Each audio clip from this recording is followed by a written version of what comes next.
सदियों पुरानी एक कहावत है, गढ़ तो गढ़ चित्तौड़गढ़, बाकी सब गढ़ैया। यह कहावत यूं ही नहीं बनी, यह मेरे शौर्य, भव्यता और गौरव की पहचान है। मेरा नाम है चित्तौड़गढ़, जिसे कभी चित्रकूट भी कहा जाता था। मैं राजस्थान का सिरमौर गढ़ों का गौरव हूँ। गंभीरी और बैडच नदियों के संगम के पास मैसा पठार पर समुद्र तल से लगभग 1850 फीट की ऊंचाई पर खड़ा मैं किसी विशाल व्हेल मछली सा दिखाई देता हूँ। करीब 8 किलोमीटर लंबे क्षेत्रफल में फैला मैं राजस्थान का सबसे बड़ा लिविंग फोर्ट हूँ, जहाँ आज भी खेती होती है। मेरी नींव मौर्य राजा चित्रांग या चित्रांगद ने रखी थी, जिन्होंने मुझे चित्रकूट नाम दिया था। उसके बाद 734 ईस्वी में बप्पा रावल ने तत्कालीन शासक मानमोरी को हराकर मुझ पर अधिकार किया।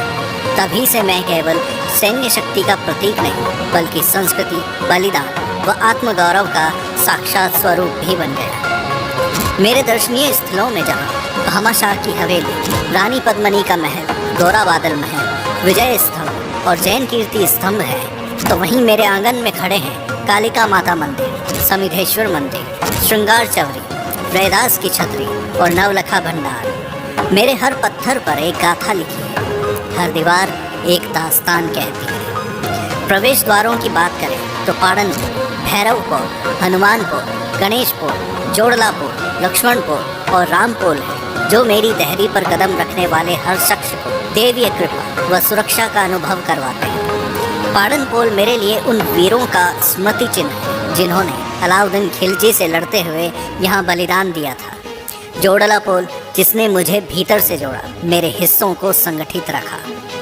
इतिहास के दौर में मैंने 3 बड़े साके देखे हैं। मेरी गद्दी पर बैठे रावल रतन सिंह के शासनकाल में यानी 1303 ईस्वी में अलाउद्दीन खिलजी ने भयंकर आक्रमण किया। कहा जाता है कि रानी पद्मावती को पाने की लालसा में अलाउद्दीन खिलजी किसी भी हाल में मेरी सरजमीं जीतना चाहता था, जबकि रानी पद्मावती आईना महल में दिखी, जिसकी परछाई भर ने बादशाह के होश उड़ा दिए थे, अपने आप में कुशल रणनीतिकार और बहादुर छत्राणी थी। इस युद्ध में एक और जहां गोरा बादल की वीरता के किस्से प्रसिद्ध हैं, वहीं रानी सहित 1600 छत्राणियों के जौहर की अग्नि लपटें आज भी मेरी दीवारों में धधकती है। दूसरा साका 1535 ईस्वी में बहादुर शाह जफर के हमले के वक्त का है। यह रानी कर्मावती के जौहर और रावत बाघ सिंह के बलिदान की कहानी बयां करता है। मुझे आज भी याद है जब रानी कर्मावती ने हुमायूं को राखी भेजकर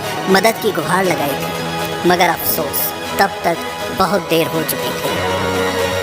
1568 ईस्वी में मुगल बादशाह अकबर के आक्रमण के समय तीसरा साका हुआ, जिसमें जयमल राठौर और फत्ता सिसोदिया ने मेरी रक्षा करते हुए अपने प्राण न्यौछावर कर दिए थे। उनका शौर्य मेरे हर पत्थर पर अंकित है।